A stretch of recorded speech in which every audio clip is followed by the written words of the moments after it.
The camera finds Los Angeles from above first. Pre-dawn. The city still dark at the edges, the freeways lit like slow-moving rivers of amber and white. Then lower. The Urtles. Gate 14, Bear and ground crew move beneath wing lights in the cold January morning, their breath visible, their work unhurried, their presence completely unremarkable. Inside, the first-class cabin, cream, leather, soft overhead light, a woman already seated. Laptop open. Boarding pass on the tray table, face up like a fact waiting to be disputed. The camera moves closer. Her hands are still. Her spine is straight, her coffee untouched. Then footsteps. A different kind of woman fills the cabin doorway. Pearl earrings. A coat the color of old money. Eyes that move directly to the seat that is already occupied. Something shifts in the air. Not loudly. Just shifts. The morning smelled like money and recycled air. Vanessa Carter had noticed that about first class a long time ago. The wealth had its own scent. Leather warmed by climate control. Coffee brewed from beans no one in economy would ever taste. The faint trace of a cologne that cost more per ounce than some people's monthly grocery budget.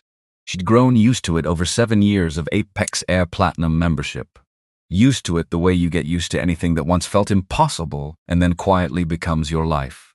She settled into seat 2A at 7:38 in the morning and didn't make a production of it. That was the thing about Vanessa. She never made a production. No entourage. No assistant trailing behind with a second bag. No loud phone call designed to communicate importance to everyone within earshot. Just a black leather tote, a laptop she'd been meaning to update for 6 months, and the particular stillness of a woman who'd spent a decade learning to carry power without announcing it like an alarm going off. She was 34 years old. Navy blazer, dark slacks, flat shoes chosen for airports, not boardrooms. Hair pulled back. No diamonds. The kind of put together that required effort but was specifically designed to look like it didn't. She placed the boarding pass on the table. Habit, Los Angeles to New York. C2A, Vanessa Carter. Apex Air Flight 712 departing 8:15 a.m. 3 weeks she'd held this reservation. 3 weeks since Monica had confirmed twice and sent the calendar invite with enough color-coded detail to make Vanessa's eyes hurt. The board meeting in New York was at 4 o'clock Eastern. The pre-read documents were already in her inbox, already reviewed, already annotated in the margins with the kind of questions that made executives uncomfortable. The contract, $50 million, 8 months of negotiation, 6 rounds of revision, was waiting for final signature. Carter Logic, Apex Air, a partnership that would either save a failing airline's customer experience division or prove that some companies were simply too calcified in their own habits to survive the next decade. She hadn't decided which yet. Her phone lit up on the tray table. Monica Reed from the New York office. Board Beckham will move to noon. Apex Air contract ready for final review. Vanessa looked at the message, didn't respond, set the phone face down and looked out of the oval window instead. The tarmac was wet. Overnight rain, the kind that LA got in January and immediately forgot about. Ground crew moved beneath the wing in orange vests, their breath visible in the early cold, their movements purposeful in the way of people who showed up before dawn and didn't require an audience. She watched them for a moment. There was something she appreciated about that. Work that didn't need a spotlight. The first-class cabin was filling slowly. The particular choreography of expensive travel. People arranging themselves with practiced efficiency, laptops and noise-canceling headphones deployed as early as possible. The universal signal of, "Do not speak to me," deployed before the doors were even closed. She understood the impulse. She'd flown enough to have her own version of it. But she was a people watcher by training, if not by nature. 6 years of building Carter Logic had required it. You couldn't design AI systems meant to detect bias in human interaction if you weren't fluent in the way humans actually interacted. The tells, the micro-expressions, the half-second of hesitation that meant one in a boardroom and something completely different in a customer service line. She was thinking about that, about the gap between how people believed they behaved and how they actually behaved when the energy in the cabin shifted. Not dramatically, not with noise or fanfare, just shifted. The way a room changes when someone walks in who is absolutely certain they belong at the center of it. Lorraine Mitchell appeared at the entrance to the first-class cabin at 7:49 a.m., and the first word that would have occurred to anyone watching was assembled. Not dressed, not together, assembled. Like every element had been curated and positioned with intention. cream wool coat, caramel leather bag, the kind that had a waiting list and a price point that required no tag because people who asked about the price weren't the people it was made for. Hair the color of platinum, swept up in a style that communicated effortlessness through about 40 minutes of effort. Pearl earring. Diamond ring on the index finger, not the left hand, which said something about Lorraine Mitchell immediately, a woman who wore her jewelry for herself, not to signal availability or allegiance to someone else. She was 56 and beautiful in the way that serious money and a lifetime of excellent skincare could accomplish. The kind of beautiful that was partly genetic and partly the result of never having had to choose between the grocery store and the dermatologist. She stepped into the cabin. Her eyes moved across the seats with the practiced sweep of someone who'd done this hundreds of times. Past 1A, 1B, past the galley, to Bucharest, where Vanessa Carter sat with a laptop and a coffee she hadn't touched yet. Lorraine Mitchell stopped moving. A beat. Just one beat, but visible to anyone paying attention. And Vanessa, who was always paying attention, noticed it. Noticed the pause. Noticed the slight recalibration behind Lorraine's eyes. The moment of not surprise exactly. Something closer to inconvenience. The expression of someone who'd arrived at their usual table, at their usual restaurant, and found a stranger already seated.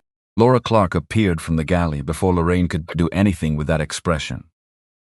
Laura was 38, with years of professional hospitality to project warmth regardless of what was actually happening behind it. Chestnut hair secured at the nape of her neck, eyes the particular shade of green that photographed well. She was genuinely attractive in the specific way of women whose professional value had always been partly tied to the comfort they created for others, not exploited exactly, but certain stood and deployed. Her smile arrived before her words did, and it was a good smile, stretched a little tight at the corners. But good. Lorraine caught her eye. It was a small gesture, barely more than a tilt of the chin toward Vanessa's seat. The universal language of expectation. And in Laura's chest, something that had been holding steady for 12 years shifted a fraction of an inch. There seems to be a little confusion this morning. Laura arrived beside Vanessa's seat, tablet pressed against her chest, smile doing the heavy lifting. Mrs. Mitchell is one of our most valued Platinum Elite members. She typically uses this seat on the 712. If you'd be willing to, Vanessa set her coffee down. My boarding pass says 2A, not an argument, not yet. A statement the way a fact is a statement. Simple, without decoration, of course. Laura's smile recalibrated, and we completely understand that. But in situations like this, we try to... What situation wish? The question landed quietly, but it had weight. That was the thing about the way Vanessa asked questions. They didn't rise at the end the way questions did when they were polite. They stayed level. They were requests for information, not performances of confusion. Laura blinked. I'm sorry. What situation are we in? Vanessa placed the boarding pass flat on the tray table, turned it slightly so it faced outward. I have a confirmed reservation for this specific seat. I've been a Platinum member for 7 years. I boarded according to schedule. I'm not aware of any irregularity. A pause, brief, precisely waited. What situation requires me to move? Lorraine Mitchell, who had been standing near the entrance to the cabin, moved closer. Not all the way, just enough to make her presence felt. Her perfume arrived slightly before she did. Expensive. Distinctive. The kind that didn't ask permission. I fly this route every month. Her voice was low and measured, with the particular cadence of someone who'd spent decades being listened to. I've sat in this seat for 14 years. The crew here knows my preference. I understand that. Vanessa turned to look at her fully. But preference isn't the same as reservation. The cabin had been doing its best to pretend nothing was happening. People were very good at this in first class. The studied absorption in a phone screen. The deliberate focus on a document. The performance of not witnessing something uncomfortable that was becoming increasingly difficult to perform. In row 3, Ashley Thomas had stopped attending 5 minutes ago. She was 27, with dark hair cut close at the sides and long enough on top to push behind her ear, and eyes that had been trained over 4 years of documentary work to assess the emotional temperature of a room the way other people check the weather. She was on her way to New York, to NYU Langone, to room 412, where her father was recovering from his second cardiac surgery in 18 months. She'd been in the middle of a text to her friend when the dynamic in the cabin had shifted, and she'd looked up because that was what she did. She looked up, And what she saw in seat 2A was a woman who had every piece of documentation she needed, being asked to explain herself to people who hadn't even looked at the documentation yet. Ashley's phone was on the tray table, screen facing up. She didn't pick it up. Laura did the thing she'd tried not to do in conflict resolution, and had been doing reflexively for 12 years anyway. She looked toward the person with the most social authority in the room for direction. Lorraine Mitchell gave a small, elegant shrug. The shrug said, "This is your job. If you'd allow us to move you to another seat," Laura tried again, "we can offer you the same level of service, same class, same..." "Why would I do that?" Not hostile, not rage, just genuinely, calmly, absolutely asking. And Laura didn't have an answer. Because the honest answer was, because Lorraine Mitchell wants your seat and she has enough institutional goodwill here that we've been managing her preferences for 14 years. And nobody ever thought to examine what it costs to keep doing that. But you couldn't say that. You couldn't say that out loud in a first-class cabin at 8 in the morning, with phones casually positioned at unlikely angles. "The crew has some discretion in..." "I'd like to hear the policy," Vanessa said. "The specific policy that allows crew discretion to override a confirmed reservation." Laura's tablet suddenly felt very heavy, because there wasn't one. There wasn't a policy. There was a habit. A long-practiced, never-questioned, perfectly comfortable habit that had the feeling of policy without any of the formal backing. And Vanessa Carter, who had built an entire company on the gap between what systems claimed to do and what they actually did, knew exactly the difference between the two. Lorraine spoke again, still quiet, still controlled, but with an edge entering the register that hadn't been there before. "I don't think we need to make this complicated." And Vanessa looked at her, directly, without urgency, without apology. "I'm not the one making it complicated." In row 4, Sandra Anderson stopped pretending to read her magazine. Sandra was 71, with silver-white hair she'd stopped fighting 15 years ago, and had since come to think of as one of the better decisions of her adult life. She was beautiful the way certain women become beautiful when they stop apologizing for existing, clear-eyed, straight-backed, with the particular quality much attention comes from having learned, over 7 decades, that most people aren't actually looking as carefully as they could be. She was looking carefully now. She watched Laura. She watched Lorraine. She watched Vanessa Carter sitting in that seat like the answer to a question that hadn't been asked yet. And she watched the man beside her, Harold, 74, her husband of 41 years, currently very focused on his novel in the way people get focused on things when they don't want to be asked their opinion. And she put her hand on top of his without saying a word. He turned a page without looking up. She kept her hand where it was. What nobody in that cabin knew, what Lorraine Mitchell didn't know, what Laura Clark didn't know, what Anthony Wilson hadn't yet had the chance to not know, was the specific weight of what Vanessa Carter was carrying into that seat. Not the laptop, not the documents, the memory of a hardware store in Atlanta on a Saturday in October when she was 12 years old. Her father, she never called him anything but Ba, not dad, not father, just Ba. The sound of it warm and specific in his had taken her with him to buy a new printer for the small photocopy shop he ran near Georgia State. They'd saved 3 months for it. She knew this because she had watched him move the number in his savings ledger. A little column of ink in a red notebook he kept in the kitchen drawer, shifting the figure each month with a ballpoint pen he'd been using so long the grip had worn smooth. At the checkout counter, the cashier, young, eyes that slid away rather than landing anywhere, had looked at her father's credit card and then looked at her father and asked, with the particular flatness of someone performing a routine, "Is this card yours, sir?" Ba had not raised his voice. He'd reached into the inside pocket of his jacket and produced the monthly statement, folded neatly in quarters. He always kept it there. Vanessa hadn't known why until that moment. Yes, he'd unfolded it, placed it on the counter. On the drive home, she'd asked him, "Weren't you angry?" He'd driven for a while before answering. Getting angry gives them the story they came to tell about you. His voice had been even. Not resigned, not defeated, something more considered than either of those things. You stand straight. You ask the right question, and you make them face what they're actually doing. Another beat. They don't like that. But it stays with them longer. She hadn't fully understood it at 12. She understood it now. She sat up a little straighter in seat 2A, and she waited. Anthony Wilson arrived in the cabin like a man who believed his presence was itself a solution. 47 years old, broad in the shoulders. Silver the temples and bought in a way that read in the uniform he wore as authority rather than simply age. His supervisor's jacket was pressed to the point of severity, the apex air wings on his chest catching the overhead lights as he moved down the aisle with the measured tread of someone who'd resolved many cabin situations and expected this one to behave accordingly. He was not a cruel man. This was important. This was, in fact, the most important thing about him. He was a man who had worked inside a particular system for long enough that the system's reflexes had become his own. He didn't think about who he was protecting when he protected it. He thought about order. Order was his operating principle, the frame through which everything in a cabin made sense.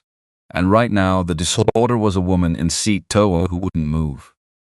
And the order thing to disrupt was the 14-year preference of a platinum elite member who tipped well and never filed complaints. His eyes moved over Vanessa before they moved to the boarding pass. That was the tell. That was the moment that mattered. He looked at her, at the blazer, at her age, at the way she sat, before he looked at the documentation she had literally placed on the table in front of him. And in that fraction of a second, the assessment was complete. Not conscious, not malicious, just complete. Vanessa saw it happen. She'd been watching for it. Vanessa Carter. Yes. I'm Anthony Wilson, supervisor for this cabin. I understand there's been a concern raised about your seating. There's been a concern raised about my refusal to leave a seat I paid for, she said. I want to make sure we're describing it accurately. Something shifted in his jaw. Mrs. Mitchell is a long-standing Apex Air Platinum Elite member who has a preference for so do I. Vanessa held the boarding pass off, not aggressively, just clearly, the way you'd hold up evidence in a conversation where evidence was the point. 7 years, this seat. Reservation. Booked 3 weeks ago. Paid in full. Anthony looked at the boarding pass. Briefly, the kind of look that says I've seen it rather than I've read it. Documentation is one factor, he said, but crew discretion in cabin management. I asked Laura about the specific policy covering that. Vanessa lowered the boarding pass onto the tray table with deliberate care. She wasn't able to cite one. Could you? His hands clasped in front of him. A posture move. The body language of a man steadying himself. Our priority isn't smooth boarding for all passengers. And right now the barrier to smooth boarding is the pressure being placed on a passenger who is already seated in her assigned seat.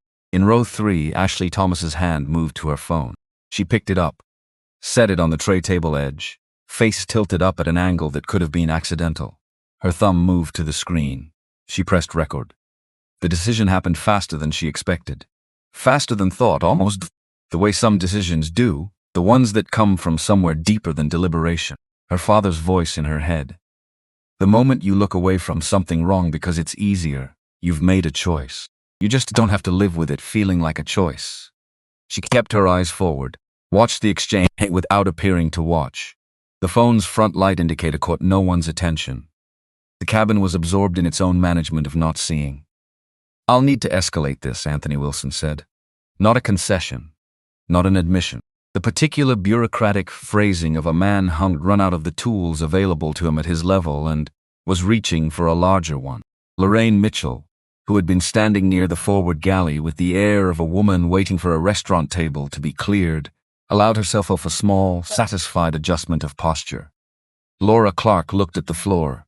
In the galley, she'd be able to tell you later she'd known. She'd known since the moment she'd seen Vanessa's boarding pass. Since before that even.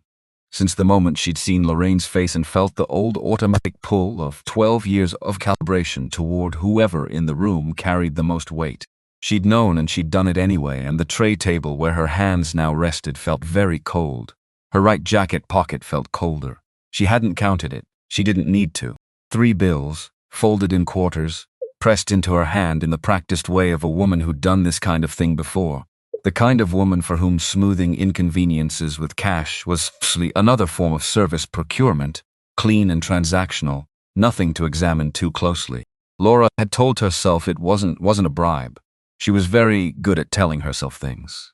Anthony Wilson turned and walked toward the front of the cabin with the stiff efficiency of a man who needed his footsteps to do something useful, while he gathered said himself, and Vanessa looked out the window. The ground crew was still working below the wing. Fluorescent vests, cold morning breath.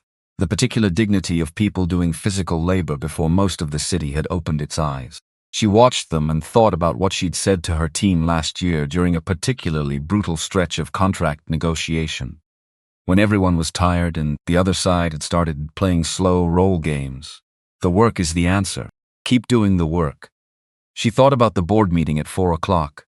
About the document waiting in her inbox titled Apex Air Customer Experience Bias Audit, Preliminary Findings.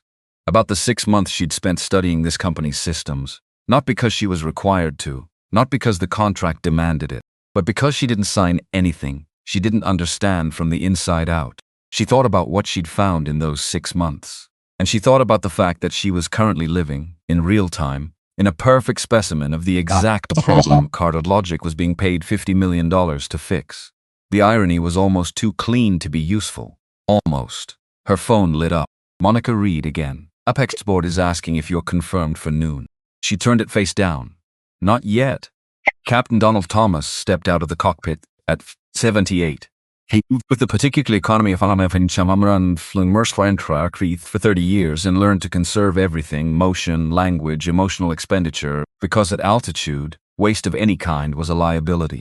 He was 58, with close-cropped silver hair, and a face that had been weathered into something close to sculpture by decades of pressurized air and concentrated responsibility. 4 gold stripes on his shoulders. The bearing of a man who had hugged seasons weighing 400,000 pounds through ice storms over Denver and crosswinds over the Pacific and never lost a passenger or his nerve. He had been flying since before some of his crew members were born. He knew exactly what kind of authority that was. He walked into the first-class cabin and assessed it the way he assessed weather, quickly, comprehensively, looking for the variable that required correction. He found it in seat 2A. Not because Vanessa was doing anything disruptive. She wasn't. She was sitting quietly, one hand resting on her laptop, watching him approach with an expression of careful attention that he would have described if asked as composed. But he'd been briefed by Anthony Wilson, and the brief had been shaped by Anthony Wilson's understanding of the situation, which had been shaped in turn by 40 instances of Lorraine Mitchell's institutional gravity. The brief, in other words, had arrived pre-tilted. Donald Thomas didn't know that. He would eventually. Not yet. Miss Carter. He stopped beside the row. His voice was the voice of a man accustomed to being the last word in any room he entered. I'm Captain Thomas. I understand the crew has asked you to accept an alternate seat. The crew has asked me to leave a seat I have a valid reservation for. She said it without emphasis, the way you state something that is simply true. That's a different thing. He blinked. Just once. The distinction may seem, it's not a semantic distinction. Her voice stayed level, stayed quiet. One implies I've done something that requires accommodation. The other correctly identifies that I haven't. In row 4, Sandra Anderson set down her magazine entirely. Donald Thomas had handled difficult passengers before.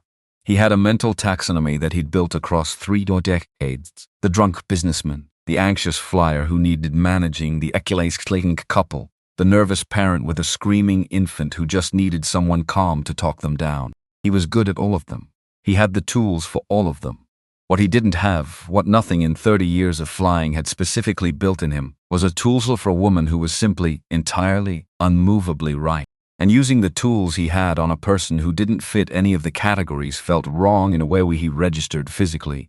A low-grade resistance in his chest that he was not, at this particular moment, choosing to examine. Under FAA regulations, he said carefully, passengers are required to comply with crew instructions. I comply with safety instructions. I'm not cutting him off. Just accurate. What's being asked of me isn't a safety instruction. It's a preference management request. And I'd like someone to explain to me why the management of Ms. Mitchell's preference is my obligation. The man in row 1 had put down his newspaper entirely. He wasn't looking at his phone.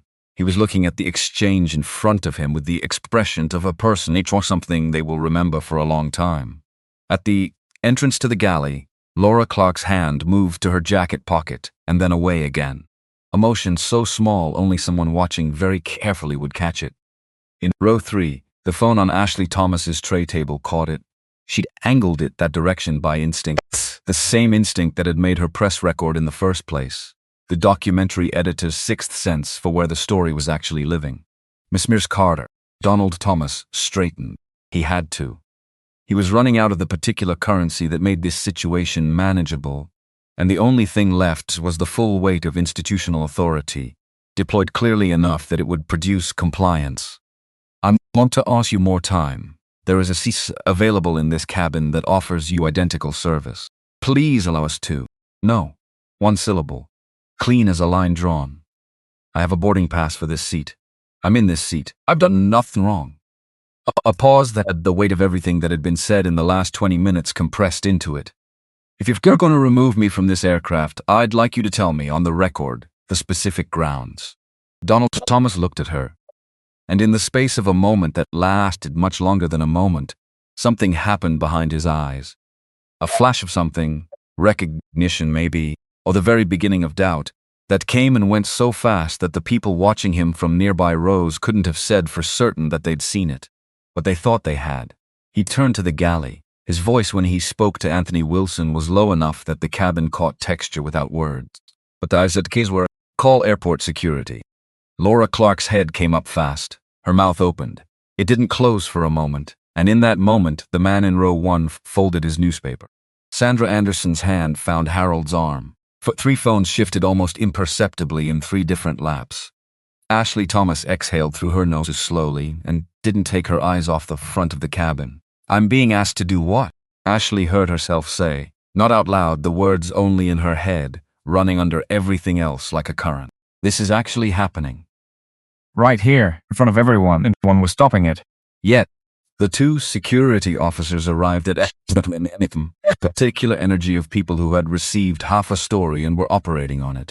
Daniel Brooks came first, 46, broad-shouldered, a face built for being read as authoritative, the kind of physical presence that made rooms quieter when it entered.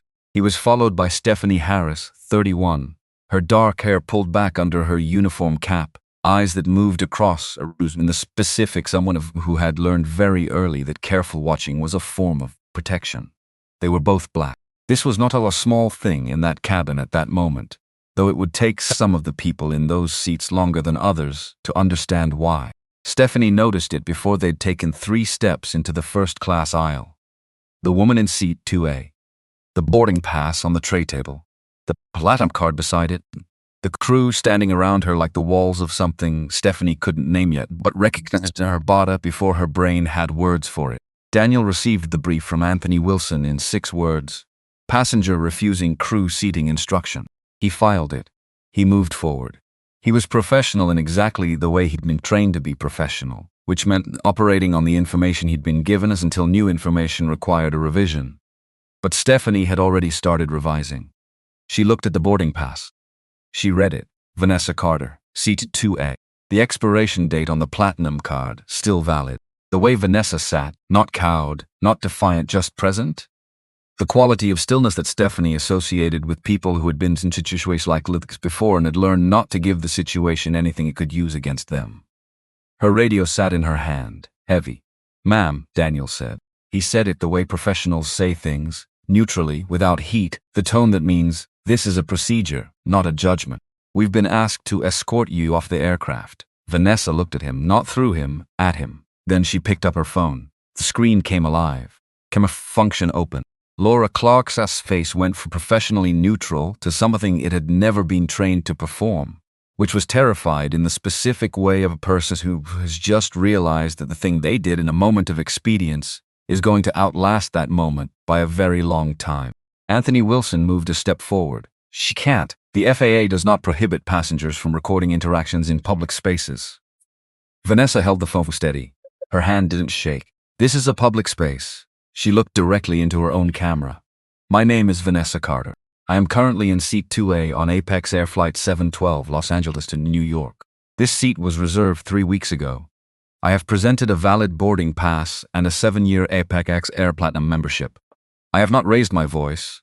I have not violated any holy this tonight to me. I have not made any threat. I am being removed from this aircraft because another passenger prefers my seat. She held the frame steady for 1 more second. Then from row 4, she's telling the truth. Sandra Anderson did not deliver it as a declaration. She said it the way you say something that is simply a fact, in the flat, tired register of a woman who has lived long enough to have no patience left for the performance of not noticing. I saw her boarding pass before any of this started. It says 2A. She looked Donald Thomas. This is wrong, and I think you know it. Harold Reed, 74, who had been trying very hard to stay inside his novel for the last 20 minutes. Put the novel in the seat back pocket. He didn't say anything, but he put the novel away. And that, somehow, was its own kind of statement. Anthony Wilson's neck reddened. "Ma'am, if you could please, I'm not speaking to you." Sandra Anderson said this with perfect courtesy and perfect finality. "I'm speaking to the record." Stephanie Harris looked down at the boarding pass one more time. Then she looked at Daniel. Her expression said everything that was too professional to say out loud. "This isn't right, and we both know it." Daniel exhaled. Low, barely audible. He looked at Vanessa Carter, at the boarding pass, at the camera, at the absolute unbreakable composure of a woman who was about to be treated unjustly, and had decided that the way she endured it would matter. "Ma'am." His voice had changed. Something had come into it, not sympathy, exactly. Something more complicated than sympathy. Something close to honesty. "I need to ask you to gather your belongings." The first row was watching. The third row was watching. Phones that had been angled subtly for the last 12 minutes were no longer pretending to be anything other than what they were. Lorraine Mitchell stood near the galley entrance and looked at the back of Vanessa's seat with the expression of a woman waiting for a resolution she was absolutely certain was to arrive. She was right. It was going to arrive. She was catastrophically wrong about what it was going to be. Vanessa Carter packed her bag with the same unhurried deliberateness she'd applied to every other action in the last 40 minutes. Laptop. Court documents? Placed flat, not cramped. The boarding pass first as she held it, looking at the seat number printed on it, before folding it with care and tucking it into the front pocket of her tote, accessible, easy to retrieve. The platinum card went into her wallet. The wallet went into the bag. The bag went over her shoulder. She stood. The cabin held its breath. She moved down the aisle at an unhurried pace that required the people standing near the seats to step back to give her room. Anthony Wilson stepped back. Laura Clark stepped back. Donald Thomas, at the entrance to the galley, moved aside without looking at her. She passed row 3. Ashley Thomas looked up from her phone, which had been recording for 11 minutes and 43 seconds, and their eyes met briefly. Ashley didn't speak. Neither did Vanessa.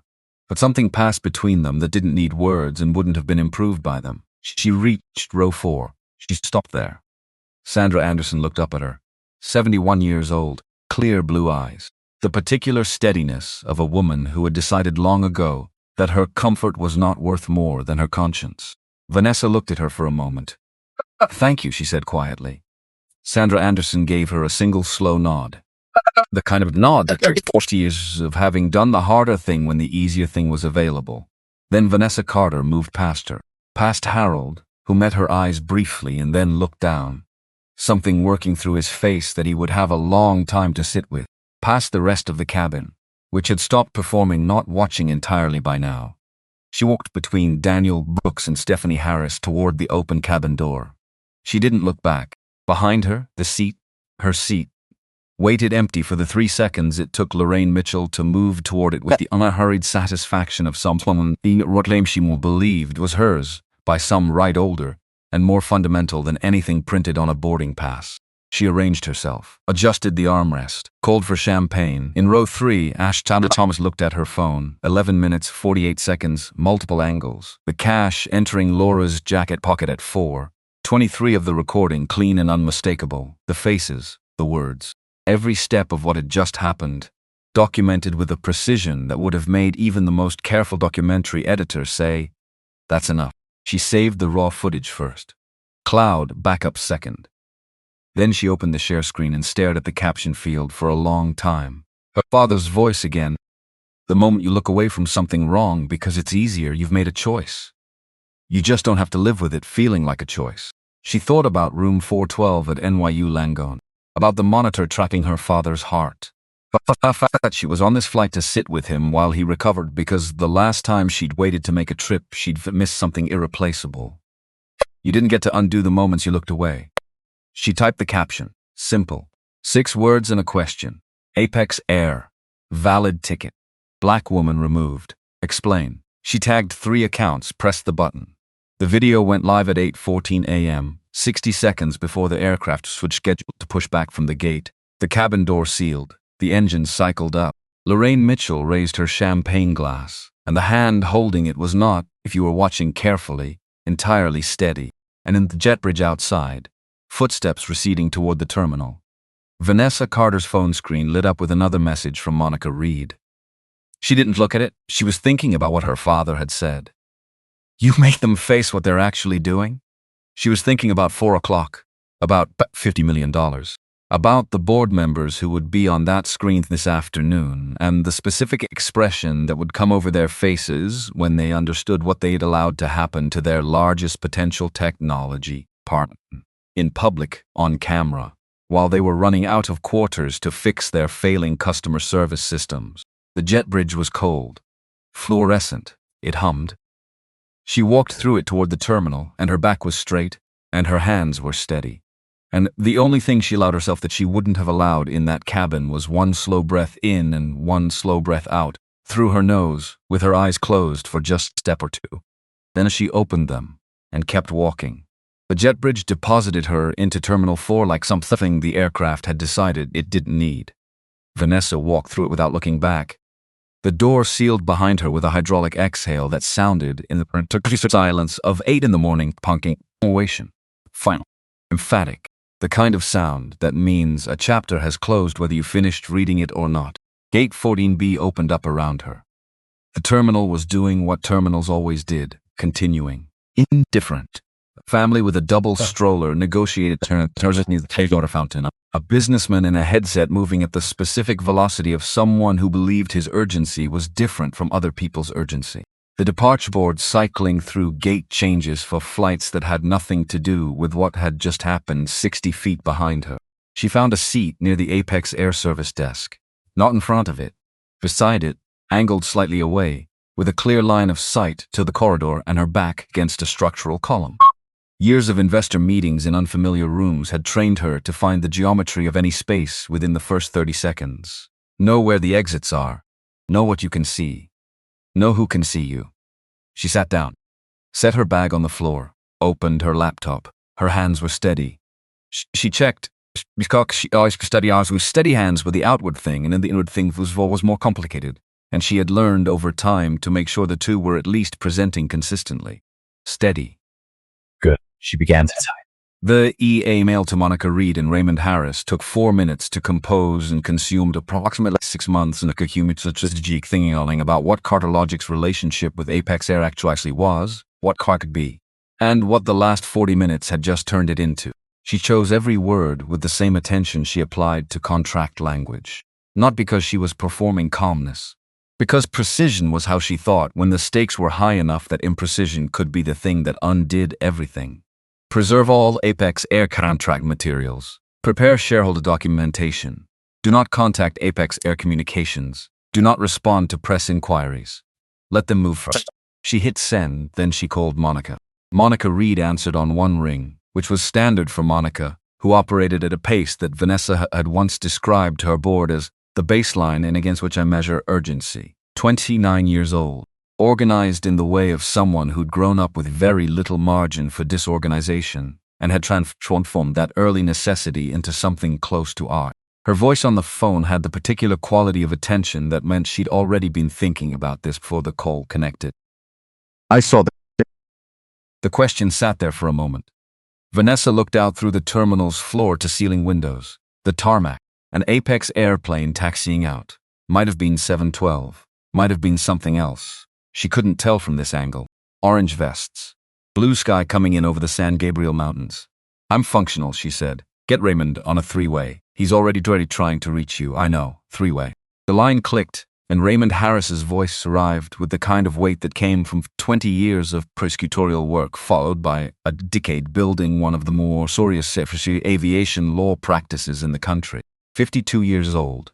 Gray at the temples in a way that read less as aging and more as credential. He spoke at the pace of a man who had learned that the cost of imprecision was too high to rush. A beat. I've seen 3 videos already. The footage from the young woman in row 3 is extraordinary.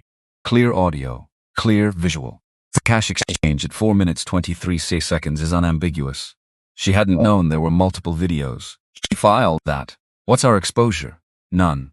Their exposure is significant. She could hear him scrolling something. Breach of contract, straightforward, well documented. Discriminatory treatment under Civil Rights Act Section 2. Arguable, well evidenced given the comparative treatment between you and Ms. Mitchell in identical passenger status categories. The cash transfer is the variable that changes the charge structure entirely. Not how the Dudity and I want to read it, you're potentially looking at federal statutes covering improper influence over airline employees. Potential criminal? Potential. Not certain. But the flag gets raised, and then it's not our flag to lower. She absorbed this. Or organized it into the framework she always built in situations where multiple forces were moving simultaneously. Not a plan yet. You had to have the map before the plan could mean anything. I want the board meeting to happen as scheduled. Raymond paused. The pause meant he was recalibrating something. Today's meeting. 4 o'clock Eastern. Full attendance. Legal present. Communications present. HR present. She watched a luggage cart cross past the trucks that tows out below, and I want the Apex Air Boards to understand what they're looking at before I walk in the room. You want them rattled. I want them accurate. She closed her laptop. There's a difference. Rattled people make defensive decisions. People who are accurately informed about their situation make real ones. Raymond was quiet for 3 seconds, which, from Raymond, was practically an ovation. I'll have a preliminary brief ready in 2 hours, he said. Good. She reached into her bag for the boarding pass. Still there, in the front pocket, exactly where she'd put it. She held it without looking at it. And Raymond, when you talk to them, I want the first thing they hear to be a question, not a demand. What? Before they understand the difference between what happened to me this morning and what happens to their passengers every day when no one is watching. The line was quiet again. Monica was the one who spoke, Vanessa. The first video just crossed 100,000 views. Vanessa put the boarding pass back in her pocket. Get me on the next flight to New York, she said. At 30,000 feet, the first-class cabin of Apex Air Flight 7112 had achieved the particular silence of people who had witnessed something and were now managing the weight of having witnessed it. Not comfortable silence, not the productive silence of people absorbed in work, the other kind.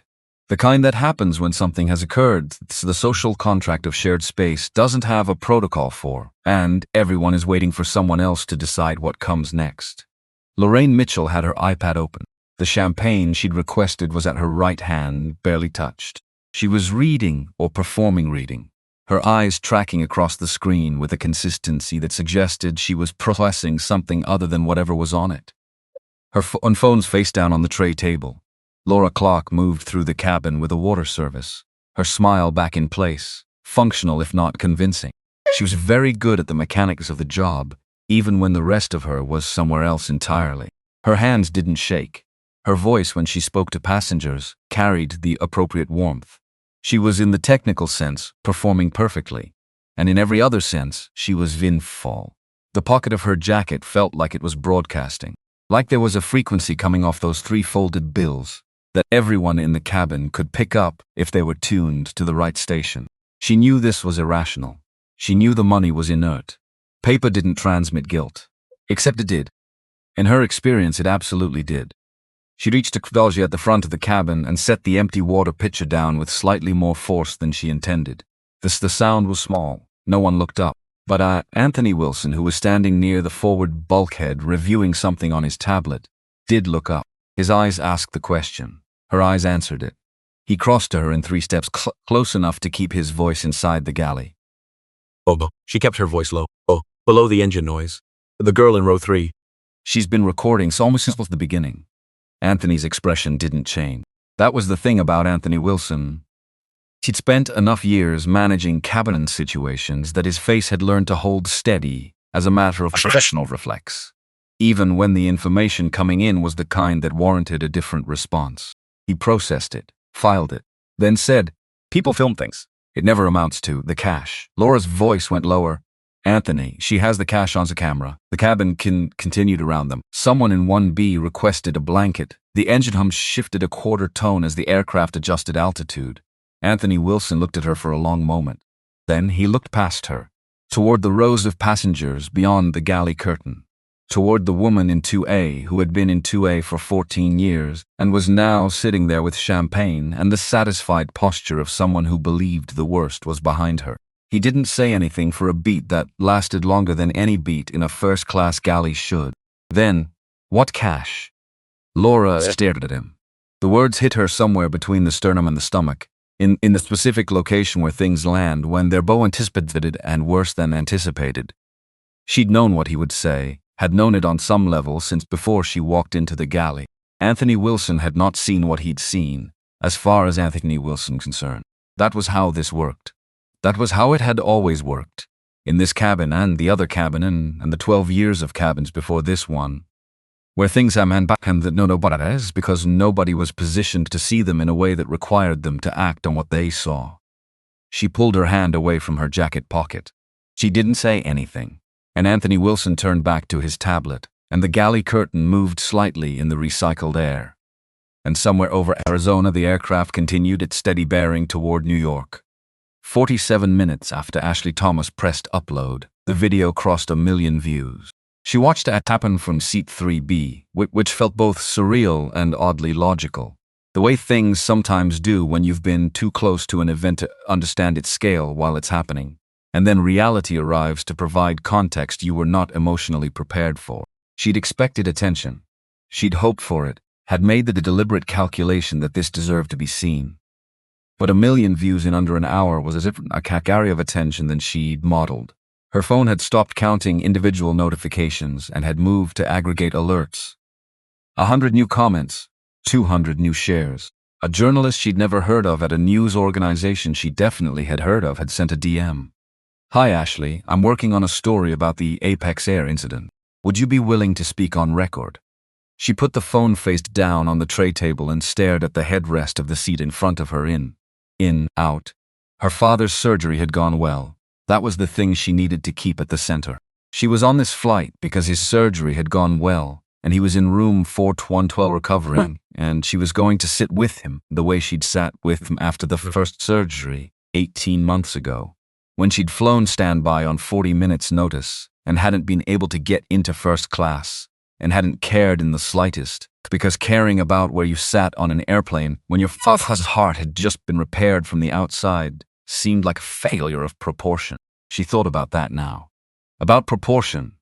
About what the seat meant and what it didn't mean, and how the same object could be simply an object in one context as the entire lower young woman. She looked up. Sandra Anderson had moved from her seat. Harold not with her.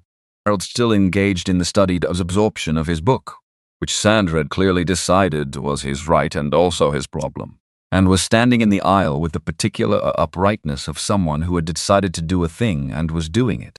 "You're the one who filmed it," Sandra said. "Not a question. Observation. Clean." Ashley waited a half beat, then nodded. Sandra settled into the empty seat beside her, the deliberate way of someone whose joints required a bit of cooperation from gravity. She smelled faintly of lavender. Her hands, when she folded them in her lap, were the hands of a woman who had used them for a long time in a variety of ways. My husband thinks you shouldn't have," she said. "He didn't say that. He won't say it. But I've been married to him for 41 years, and I know the shape of his opinions even when they're not making sound." "What do you think?" Sandra looked at the seat back in front of her, the tiny monitor showing their flight path, a blue line arcing across a stylized map of the country, the aircraft's position a small animated icon somewhere over the Nevada desert. "I think that woman showed those people exactly who she was for 20 minutes and not one person in authority in that cabin chose to see it." A pause. "Except you." Ashley looked at her phone. The screen had gone dark. "I'm not sure I'm brave. I might just be someone who can't look away from things." Sandra Anderson turned to look at her with the specific attention of a woman who has learned to distinguish between what people say and what they mean and finds the gap between the two endlessly informative. "Is there a difference?" Ashley didn't answer immediately, because she was thinking about her father, about what he'd said to her at 19, when she told him she wanted to make documentary films, which was the kind of thing people said with the particular guilelessness of someone who hasn't yet learned how many ways the world finds to discourage the guileless. He'd looked at her across the kitchen table and said, "The job of the witness is to see accurately. Everything else follows from that." She'd all thought at the time he was talking about film. She understood now he was talking about something much larger than that, which also happened to include film. No, she said finally. I don't think there is. Sandra nodded once, the nod of a woman whose judgment had just moved in a direction she'd suspected it would go. She started to get up, for what it's worth. She looked toward 2A toward Lorraine Mitchell, visible from this angle only as a cream wool shoulder and a precisely maintained posture. I saw the money change hands. I'll say so to anyone who needs me to. She moved back toward her seat. Ashley picked up her phone, 3 million views. She set it back down. Lorraine Mitchell discovered the video at 10:47 a.m., somewhere above Colorado. The in-flight Wi-Fi had been spotty until then, a fact she'd been mildly irritated about, and had attributed to some technical inadequacy she'd mentioned in the feedback survey she never actually filled out. When it finally stabilized and her phone reconnected, 4 years' worth of careful social curation rewarded her with the information she would have preferred to receive in a different order, in a different place, ideally at home, alone, with time to call her lawyer first. 5 messages. One from a woman she'd known since the Philanthropy League board in 2019. Lorraine, did you see what's going around about Apex Air? One from a former colleague whose instinct for self-preservation was so finely calibrated that his reaching out at all functioned as a warning. Lorraine, call me when you can. One from her attorney, call me immediately. Do not speak to anyone. Do not post anything. Call. One from the managing partner of the firm, where she'd been a partner for 9 years, whose text messages were characteristically efficient, and whose efficiency this morning registered somewhere between clinical and devastating. We need to talk today. It's about the video. And the last one, from a woman she'd had dinner with the previous Thursday at a restaurant in Lincoln Park. Is that you? In that video with the airline? She opened the video. The quality was good. Distressingly good. The sound was clear enough that you could hear the climate control cycling in the background. You could hear Vanessa Carter's voice, which was the kind of voice, level, unhurried, with a precision to it that didn't require volume. That recorded extremely well and would play in whatever room it was eventually played in, with an authority that was going to be very difficult for Lorraine's attorneys to reframe. She watched 4 minutes and 23 seconds. She stopped. She knew what came next. She didn't need to see it from the outside. She knew exactly what it looked like from the inside, the motion of her own hand, the fold of the bills, the practiced fluency of a woman who had zipped over small inconveniences with cash, often enough that the motion had lost its moral weight somewhere along the way, had ceased to register as anything other than pragmatism. It registered now. She turned the phone over. Outside the window, Colorado was visible below the clouds. Shawties from altitude up. Peaks she'd skied 4 times with people who would probably not in the next week be returning her calls. The thought arrived in 2 stages. First as abstraction. Some relationships will become complicated. Then as something more visceral, a cold settling in the chest that she hadn't felt in a long time. The specific cold of consequences that you cannot reassess away. She'd spent 56 years building a life in which the gap between what she wanted and what occurred was managed by the particular wealth and social confidence that she'd inherited, and then cultivated, and then refined into something that functioned almost as a personality. She did not think of herself as someone who used money badly. She thought of herself as practical, as efficient.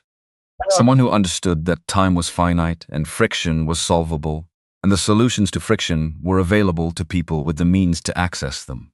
She had looked at Vanessa Carter in that cabin and seen friction, a delay, an administrative inconvenience between herself and the seat she always sat in. She had not for one moment seen a person whose 7-year membership and valid documentation and fundamental right to be where she'd paid to be were identical to her own.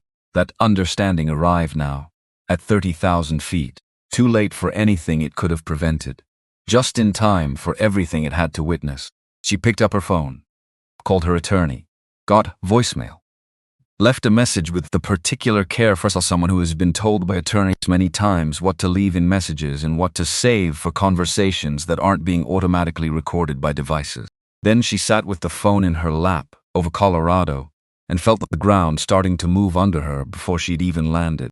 Vanessa Carter's next flight boarded at 10:22 a.m. She'd been in the Apex Air Business Lounge, one of the particular minor ironies of the morning that she didn't choose to examine too closely. working through 2 hours of preparation that Raymond Harris had called the most efficiently organized pre-board package as he's sent a client produce under pressure. It wasn't modest. It was just true. She'd had 6 months to learn this company and an unexpected 2 hours to convert that knowledge into something that would be comprehensible to a board under duress.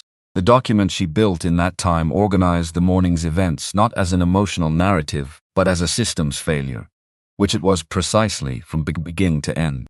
Individual actors making individual decisions inside a structure that had never required them to examine what those decisions reflected. She titled Not Incident. Raymond called at 11:40 from his office in Chicago. I've reached out to Apex Air's general counsel. They want to meet today. 4 o'clock is still available. They called you? Their general counsel called me, yes. Which tells you something. It tells me someone showed Brian Thompson the view count and he understood the math. A brief sound from Raymond that might have been a laugh in a less pressured context. The view count is currently at 11 million. There's a statement from a civil rights organization. 2 senators' offices have issued comments. The DOT has confirmed they received a complaint referral. 11 million. She looked at the business lounge around her. 3 of the traveler absorbed in their own screens, their own concerns, their own particular negotiations between where they were and where they needed to be. None of them knew. They're going to want to minimize, she said. They always do. They can't. They know that. That's why they called us instead of waiting. She closed her laptop. I want Monica in the room. Physical room, not video. She's already on a flight. Vanessa was quiet for a moment. Monica had booked herself on a flight to New York before Vanessa had asked. Which was why Monica Reed was Monica Reed and not someone else. Tell their counsel the meeting starts at 4 with full board attendance, or it doesn't start at all. If I'm going to explain to them what their company did this morning, they need to hear it from a quorum, not on a committee. Understood. A pause. Vanessa. For what it's worth, the brief you've prepared is going to be very difficult for them to look at and feel good about. That's not the goal, she said. The goal is for them to look at it and change something. You believe they will. The alternative is worse for them. That's enough to start with. She packed up her bag. Her flight was boarding. She walked to the gate, 41,000 feet. Flight attendant on this aircraft, different carrier, connecting through Dallas, had brought her water without being asked and left her alone after that, which was either professional instinct or an accurate read of what she needed. She looked out the window at the country from above. It always looked calmer from up here. Cleaner. The geography argument and these compressed shape tests that were simply shapes. Riverbed, mountain ridges, the gridded sprawl of cities that from 6 miles up looked less like conflict zones and more like circuit boards. Everything organized. Everything purposeful. The violence and love and commerce of it all made abstract by altitude. She thought about what she was about to do. Not the mechanics of it, those were clear, mapped, executable. She'd built the framework in the business lounge with the same tools she used to build Carterlogic's audit methodology, which was, essentially, find the accurate description of what's happening, identify the point at which the system diverges from its stated values, and create the conditions in which that divergence can no longer be comfortably ignored. She thought about something else, something underneath its strategy. The board of directors of Apex Air was going to sit in a room at 4 o'clock and look at her face on a screen. And they were going to understand in the particular way that numbers and legal exposure to clarified understanding that she held 3% of their voting shares through affiliated funds, that she controlled a contract that represented the largest single technology instrument in the company's recent history, that she had 6 months of research into their operational failures, and that she had been publicly removed from an aircraft that morning by their employees, while multiple cameras recorded every second of it. All of that was true. All of that would matter. And she had made a decision, somewhere between the jet bridge and the business lounge, that she would say this clearly and without apology. I am not here because of the shares. I am not here because of the contract. I am here because what happened this morning happens to people every day who don't have either of those things. And the only way I can justify having them is to use them for something that matters. The aircraft crossed over the Missouri River. She opened the document she'd been building since 8:45 a.m. and read it through one more time. 6 months of research. 8 hours of this particular morning. organized into 9 pages that told the story of a company that had taught its employees, through years of unexamined practice, that some passengers required accommodation and some required management, and that the difference between the two had nothing to do with documentation and everything to do with who was doing the looking. She read it all the way through, made 3 small edits, closed it, closed her eyes. In New York, Raymond Harris had booked a conference room on the 44th floor of a building on Lexington Avenue that belonged to a firm that owed him a favor. Monica Reed arrived 40 minutes before Vanessa's flight landed, set up 3 laptops, arranged the video evidence in chronological order with timestamps, and placed a printed copy of the shareholder documentation at each seat, with the particular attention to spatial logic that made her Monica Reed. She also ordered coffee. And then she sat at the conference table and looked at the document Vanessa had sent her. The one titled, Patter, Not Incident. She'd worked for Vanessa for 4 years. She'd watched her walk into rooms where people had already made up their minds before the door opened, had watched her take boardroom dynamics that were specifically designed to minimize and reroute them without raising her voice, had watched her build a company from 12 employees and a Series B round into something that the largest airline in their target market was begging to work with. Monica was 29 years old, and she was not sentimental. But she sat in that conference room reading Vanessa's document and felt something move through her that was part pride and part grief and part the specific anger of someone who knew exactly what it had cost the person she worked for to produce something this coherent, this disciplined, this completely absent of a rage that would have been fully justified. The rage was in there. Monica knew where it was. She'd heard it in Vanessa's voice for 1 syllable on the phone this morning, 1 syllable between I'm functional and get Raymond, for Vanessa had put it somewhere and locked the door.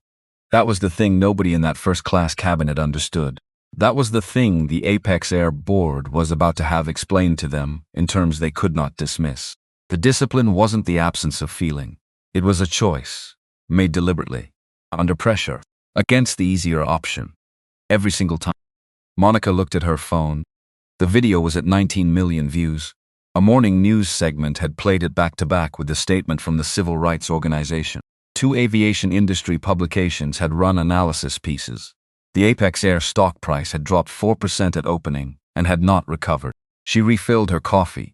Vanessa landed at JFK at 2:47 p.m. Raymond Harris had sent her the Apex Air Council's preliminary communication, which he'd summarized in 3 words when she'd called from baggage claim. They want resolution. On whose terms? They think theirs. They'll learn. The car to the conference room took 32 minutes in early afternoon traffic. She used the time to read the full preliminary position that Apex Air's general counsel had sent, a document that was in its way an interesting artifact of company in the early stages of understanding how bad something actually was. It used the word regret 4 times and the phrase isolated incident twice, and did not once use the word discrimination, which told her exactly where they thought the ceiling of this conversation was. She was going to move the ceiling. Raymond met her at the elevator. He looked as he always looked when a serious thing was about to happen, like a man who had spent his whole career preparing for serious things, and had discovered that the preparation never fully covered the specific weight of the actual serious thing. Which was not criticism. It was, she thought, the only honest relationship to have with high-stakes situations. They have 12 people on the call, he said. Full board, general counsel, head of communications, head of HR. Who's chairing? Brian Thompson. She'd studied Brian Thompson, 63 years old, 22 years in aviation. The kind of company man who had survived multiple leadership transitions by being indispensable to whoever was currently in charge and never quite central enough to be blamed when things went wrong. Smart, cautious, the specific kind of cautious that could look like wisdom until it was required to be courage. Today it was going to be required to be courage. Has he seen the full document? She asked. His counsel has. Whether he's actually read it is a different question. He's read it. She looked at her reflection in the elevator doors, navy blazer, the same one, deliberately unchanged. He just doesn't know yet what he's going to do about it. The elevator opened. Monica was in the doorway of the conference room, holding a coffee that she extended without ceremony, because Monica understood the grammar of preparation. Vanessa took it, walked to the table, sat down. The screen at the far end of the room came to life. 12 boxes, 12 faces. Chicago on a gray afternoon, the lake visible through the windows behind some of them. Brian Thompson's face was the one she judged at first. Not because he was the most powerful person on the call, he was. But that wasn't the reason. Because his face was going to tell her in the first 10 seconds what kind of afternoon this was going to be. Whether she was walking into a company that was in the early stages of becoming something different, or a company that was in the early stages of deciding how much this was going to cost them and what it would take to make it stop. He looked at her. His face looked like a man who had spent a bad night and then a worse morning arriving at a place he didn't want to be, and was trying to figure out if there was any version of this in which he came out with something intact. That was, she thought, the right starting position. Miss Carter. His voice was carefully modulated, the voice of someone who had prepared a tone and was deploying it. On behalf of the Apex Air Board, I want to express how seriously we're taking what occurred this morning. Good. She set her coffee down, straightforward. Then, let's begin. And Raymond Harris opened the first slide. And the 12 faces on the screen looked at the title, Pet, Not Incident, and the first thing any of them said was a nothing. Because the document started with a question. Not a demand. A question. The one she'd want you she'd lead with. 43,000 feet over the Rockies this morning, when this was still something she was building instead of something she was delivering. Do the people in this room understand the difference between what happened to a passenger on Flight 712 this morning and what happens to passengers on your airline every day when no one is watching? Brian Thompson looked up at her face on the screen, and the afternoon began. The meeting ran 94 minutes. Vanessa had expected it to run 2 hours, which meant they moved faster than she'd planned, which meant the board had done enough of their own arithmetic connected that the middle section of the conversation, the part where companies usually spent 40 minutes defending the indefensible until the evidence made defense structurally impossible, was shorter than usual. Scott Hill, the operations director, tried it anyway. He was 55 and had the energy of a man who'd spent 30,000 yards that kept his department out of the problem and was looking for it reflexively even when the situation made finding it impossible. Our crew followed established protocols in a... Which protocol? Vanessa let the question sit. The crew has discretion in cabin management. Anthony Wilson cited discretion to me directly. I asked him the same question. He was unable to name a specific policy. She looks at us on the screen. I'd like to hear it cited now if it exists. He looked at the general counsel. The general counsel looked at the table in front of her, which was its own answer. What followed was not a conversation about what had happened. It was a conversation about what Apex Air was going to do about what had happened. And Vanessa Carter moved through it with the same quality of steadiness she'd shown in the cabin, not cold, not detached, but with a grip on the substance of every exchange that prevented the conversation from drifting toward the comfortable ambiguity that companies in crisis favored the way plants favored light. She presented her 6 requirements. Raymond spoke to the legal framework. Monica surfaced the shareholder materials when Brian Thompson's eyes moved toward the financial implications, which they did. Because Brian Thompson was a financially oriented thinker and she'd structured the document to meet him there rather than requiring him to come to the terrain she preferred. The board voted at 41 p.m. Eastern, 11 in favor. Scott Hill abstained. Nobody voted against. The room in Chicago was quiet for a moment that lasted longer than the results required. She was quiet too, not triumphant, not relieved. Something harder to name. The specific gravity of a moment where the right outcome had been reached by a route that should not have existed. And the right outcome did not undo the route. Monica slid a cup of fresh coffee in front of her without being asked. A small, practical act of witness. Vanessa looked at the screen, at Brian Thompson's face, which had the look of a man who had done the necessary thing and was going to have to live with what it said about what had been necessary. Mr. Thompson, her voice was level. I need you to understand something, and I need it on the record of this meeting. Go ahead, the 6 conditions are not the point. She waited a beat. They're the floor. The point is the question your employees couldn't answer this morning when I asked them why I had to move. Another beat. Until your company can answer that question from the inside, not when cameras are rolling, not when a shareholder is in the seat. But on a Tuesday morning at 8 a.m. when nobody is watching, the conditions don't protect your next passenger. Brian Thompson looked at her. For a moment, he looked less like a chairman of the board managing a crisis, and more like a man who had just been handed something accurate and was deciding whether to hold it. I understand, he said. She didn't tell him whether she believed him. She ended the call. The room in New York was quiet. The 44th floor of a building on Lexington Avenue, with the city to audible 22 stories below through the glass. The ordinary machinery of a Tuesday, continuing without knowing or caring what had just been decided inside this particular conference room. Monica started closing laptops. Raymond was making Zoot on the legal pad he'd had it in front of him for the last 2 hours. Vanessa sat with her hands flat on the table, looking at the dark screen where 12 faces had been. Are you hungry? Asked, not looking up from the cables she was bundling. Vanessa thought about it. She'd had coffee in the morning and nothing since. A protein bar on the connecting flight that she'd eaten without tasting. Yes, she said. 1 table. No calls for an hour. Monica nodded. She'd already picked up her phone. And Vanessa looked at the city through the glass wall. Manhattan on a clear January evening. The particular dense light of a million lives doing the things they did, regardless of what else was happening anywhere. The ordinary persistence of it all, which was both the hardest and the most necessary thing about living anywhere that other people also live. She looked at it for a long time.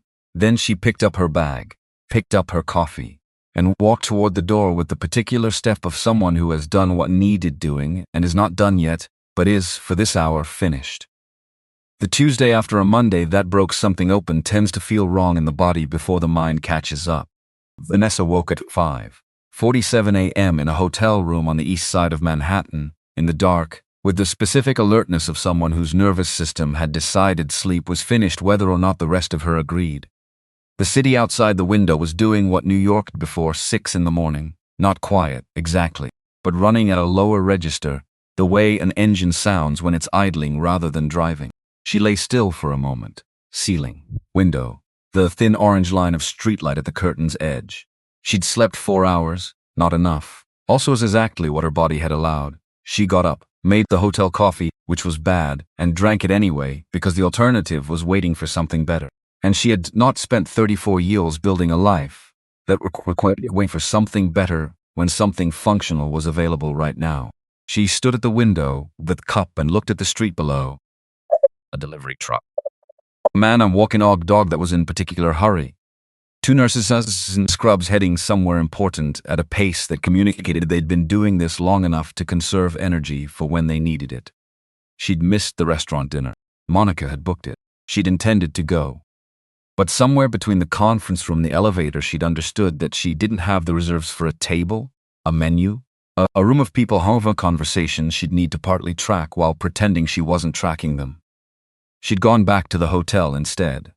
Ordered room service, ate half of it, sat in the chair by the window, and looked at the city for 2 hours without opening her laptop. That was the thing nobody asked about, and she rarely talked about.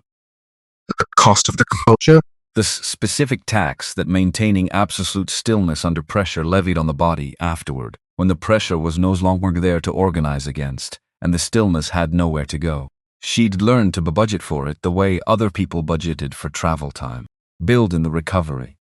Don't schedule anything important for the 12 hours after a high-stakes event. Let the system do what it needs to do. She hadn't been able to do that this time because there wasn't 12 hours. There was a $50 million contract, a board that had just voted under duress, and a company that was either going to metabolize the last 24 hours as a genuine gene change or going to metabolize it into better PR. And those were 2 different outcomes, with 2 different architectures. And she was going to have to determine which one was actually happening before she put her signature on anything. She refilled the bad coffee, opened her laptop, and began to work. 3 days after the board vote, Apex Air issued a public statement. It ran 212 words. Vanessa read it 3 times. Raymond Harris read it once and called her. They avoided the word discrimination. I know. They used the phrase fell short of our service standards. I know. That framing positions it as a customer experience failure rather than a civil rights failure, which limits their legal exposure but also limits what they're actually committing to fix. I know, Raymond. A pause about it. She looked at the statement on her screen. Fell short of our service standards. The language of a company that had looked at a mirror and decided to describe what it saw as a smudge rather than a crack. Defensible. And for smiles precisely finding an examination that would require them to change anything structural. I'm going to make them do it again, she said. Better. You can't force them to rewrite a public statement. I'm not going to force them. I'm going to show them the difference between what they wrote and what they meant. And I'm going to let them decide if they want to mean it. Another pause. This one felt like Raymond was doing something with his pen. You know, he said, clients in your position would be filing aggressively right now and letting the statement be the statement. Most client wants in a position to don't have a $50 million contract that lives or dies on whether this company is actually capable of becoming something different. And She looked at the window. Gray January light over Midtown. Then I'll know that too, she said, and I'll act accordingly. She called Brian Thompson directly, which was not the channel his communications team had established for post-vote interaction, and which communicated some the act of that no version of the conversation could have communicated as efficiently. He answered on the fourth ring with the particular caution of a man who had been expecting a difficult call and was managing his own preparation for it in real time. Miss Carter, it's a statement, a beat. We worked on it carefully. I know you did. She kept her voice even. The specific evenness that was not warmth and not coldness but precision. That's why I'm calling. Because I can see where you worked and where you stopped. She paused for exactly the right amount of time. You wrote that Apex Air fell short of its service standards. But what happened on Flight 712 wasn't a service failure. It was a decision your employees made about which passenger deserved to be treated as if her documentation was real. Silence on his end. If you'd like to say that clearly, she continued. I'll wait. The silence lasted longer than she expected, which was interesting, which meant he was actually thinking about it rather than reaching for the prepared position. That's a harder thing to say publicly, he finally offered. Yes, a pause. Most true things are. She heard him exhale. Not aggressively. Some line more in the range of a man setting down a weight he'd been holding since the statement went out and hadn't quite admitted to himself was heavy. Give me until tomorrow morning, he said. You have until tomorrow morning, she said, and hung up. Laura Clark's email arrived in Raymond Harris's inbox at 9:14 that same morning, marked vulnerary disclosure, which Raymond forwarded with Vanessa with a single line of his own. She moved faster than I expected. Vanessa read it twice. The email was 4 paragraphs, not long, not elaborate. It described what Laura had done. The money, the pocket, the decision. The 12-year architecture of small compromises that had made the decision feel like not a decision when it was happening. With the specific brevity of someone who had written the longer version in her own head many times, and had understood that the longer version was for her, and the shorter version was for the people who needed the information. The last paragraph said, I am not writing this because I believe it will help my situation. I know it won't. I am writing it because the alternative is continuing to be someone who does things in the dark and calls it surviving. I've been doing that for a long time. I'd like to try something else. Vanessa sat with that for a while. She thought about what it cost to write that. Not the legal cost. Raymond would handle the coordinates of that. The other cost. The cost of looking at a version of yourself that you'd been carefully not looking at, and deciding that the looking was now required. She knew something about that cost. She'd watched it in boardrooms, in negotiations, in the moment when someone realized mid-conversation that the position they'd come in defending couldn't actually be defended and had to choose in real time whether to dig in anyway or say the harder, more honest thing. Most people dug in. Laura Clark had written 4 paragraphs. Vanessa composed a response that was 8 words. Your disclosure has been received. Thank you for it. She reviewed those 8 words for 60 seconds before sending them, making sure they were precisely what she meant. Neither absolution nor coldness. Acknowledgement, which was what the email had asked for without asking. She sent it. And turned back to the contract documents that Monica had organized on the desk in front of her, which represented 8 months of work and put a very large bet on the position that some companies could become different things than they'd been. Donald Thomas drove to O'Hare at 7:30 in the morning on the Thursday after the board vote, not because he had a flight, but because he didn't know where else to go. That was the thing about 30 years in a specific place. The place organized you, gave you the rhythm before the alarm clock could. He'd been waking up at 5:20 for 3 decades, because that was when a man with a first departure needed to wake up. And now there was no first departure, and he was awake at 5:20 anyway, in the dark of his house in Jorug, with the particular plusplusness of someone who has had their purposes removed before they were ready to give it up. He parked in the long-term lot habit and walked to that terminal and sat in a chair near the departure board and watched it cycle. He'd been suspended pending termination review. The formal letter had arrived Wednesday, delivered to his house by a courier who'd clearly been told not to make conversation. He'd signed for it, closed the door, stood in his kitchen and read it twice. He hadn't been surprised. He'd known since somewhere over Kansas, when the operational message had come through his headset, and he'd read it, and felt the specific cold of a floor dropping away. He'd known since before that, if he was being honest, and this was the new thing, the difficult new thing he was working on. His daughter had called him twice a day since Tuesday. She was 28 and lived in Atlanta and was not. She had made clear with the particular clarity of someone who loved him enough to not let him off the hook, going to allow him to pretend to be fine and leave it at that. The first call had been hard. She'd asked him direct questions and he'd given her incomplete answers, and she'd said, "Bah, I've seen the video. I've seen all of them. I'm not asking you to defend yourself. I'm asking you to tell me what you actually think happened." And he'd said, the words arriving slower than any words he'd spoken in recent memory, "I think I looked at 2 women and saw them differently, and I never questioned why." A silence on the line that held both of them for a moment. "That's the start," she'd said. "That's not the end." He was in the airport because airports were where he knew how to be. And he was watching the departure board because the departure board had always told him where he needed to be. And right now it was telling him nothing. And he was trying to learn how to sit with that. A woman at the gate across from him was traveling alone. She was maybe 30, professionally dressed, laptop open before she'd even fully settled into the seats. A boarding pass on her tray table, head up scanning the gate area with the quiet efficiency of someone whose attention was usually required in more than one direction. He looked at her. And then, for the first time in 30 years of moving through airports, he really looked at her. At the way she'd positioned herself, alert but not aggressive, contained. Taking up exactly her share of the space, no more. In the particular way of someone who had learned not to take up more than her share in case it provoked something. He thought about seat 2A. He thought about the way he'd assessed the situation when Anthony Wilson had called him out of the cockpit. The information he'd taken in first.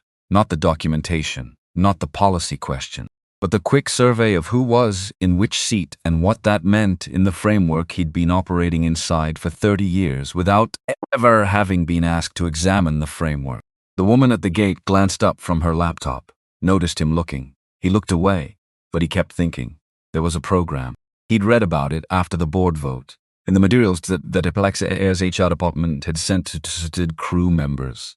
A course in conflict escalation, developed by an organization that worked with aviation companies on implicit bias. 16 hours, offered online, not required. Optional. The letter had made a point of saying optional. He'd signed up for it that night, not because it would help his case. His case was probably beyond helping. Because his daughter had said, that's not the end. And he was 58 years old, and he wanted to find out if she was right. Apex Air's revised public statement went out Friday morning at 7 a.m. It was 430 words longer than the first one. It used the word discrimination twice. It named what had happened without the shelter of the passive voice. Not a situation occurred, but our crew made decisions that reflect and reinforced discriminatory treated assumptions about which passengers deserve to have their documentation honored. It named Laura Clark and Anthony Wilson and Donald Thomas and said their employment had been terminated. It named Lorraine Mitchell and tried the investigation referral to outside counsel, acknowledged the cash exchange directly, and confirmed that the matter had been referred to the Department of Transportation. It did not use the phrase isolated incident. It did not use the phrase fell short of service standards.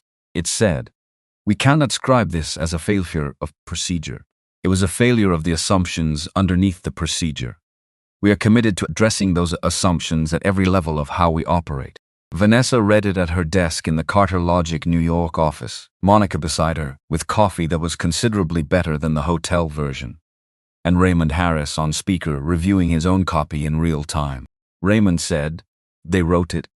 Just the past paragraph. The part where Brian Thompson, in his own name rather than behind the shield of Apex Air Leadership, had written, I have been chairman of this board for 6 years. I should have known more about our culture than I did. The fact that I didn't is not an excuse. It is its own form of accountability." She read that paragraph twice. Then she said, "Schedule the contract signing for next week." Monica was already typing. Raymond asked, "You're satisfied with the statement?" "I'm satisfied that they wrote it." She set the document down. "Whether they mean it is a question that gets answered for 18 months, not this morning." And that was true.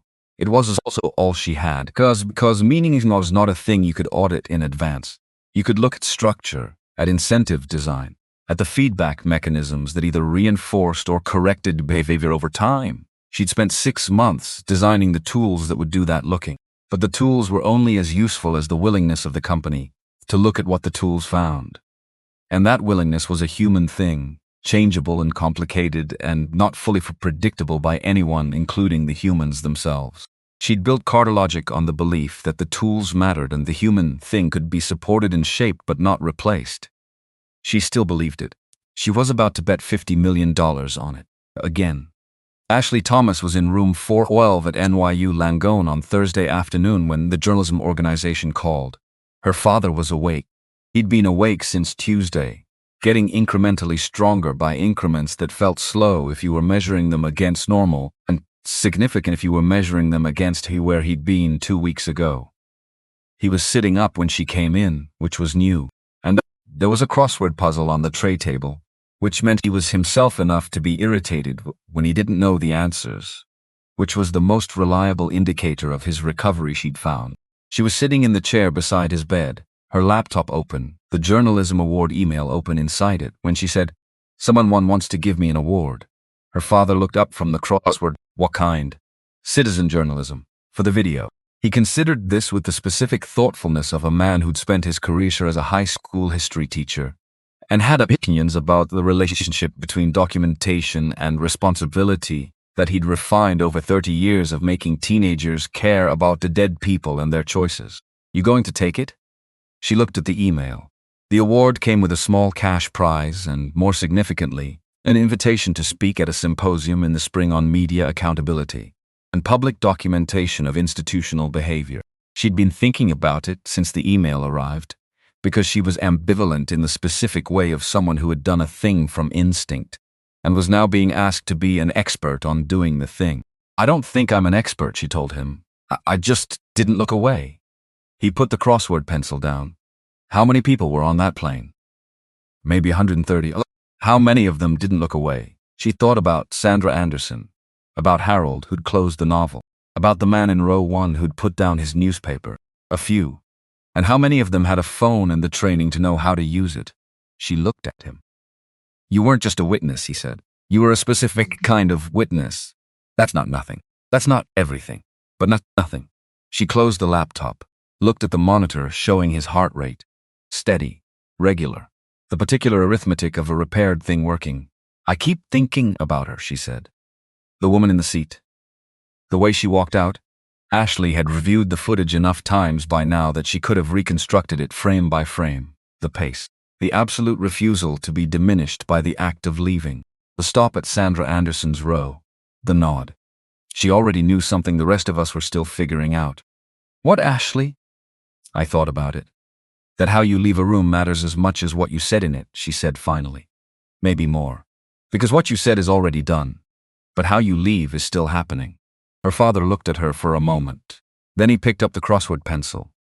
"Take the award," he said. "Give the talk. Be accurate about what you did and what you didn't do." He tapped pencil on the tray table. That's the whole job. She accepted the invitation that afternoon. The Apex Air Company meeting happened on a Wednesday, 3 weeks after the board vote, in the main auditorium at their Chicago training facility. 412 employees. Vanessa had asked for the meeting. Not demanded it, asked. There was a difference she'd been specific about with Brian Thompson, who had been specific with HR about passing that distinction on. This was not a disciplinary event, not a PR exercise, not a managed message from leadership about how the company was moving forward. It was a conversation with the people who'd been inside the system when it failed and who were going to have to be the system if anything was actually going to change. She flew in the night before, stayed at a hotel near the airport, ate room service alone and reviewed what she wanted to say for the last time, then closed the document and didn't open it again. She'd decided not to use notes.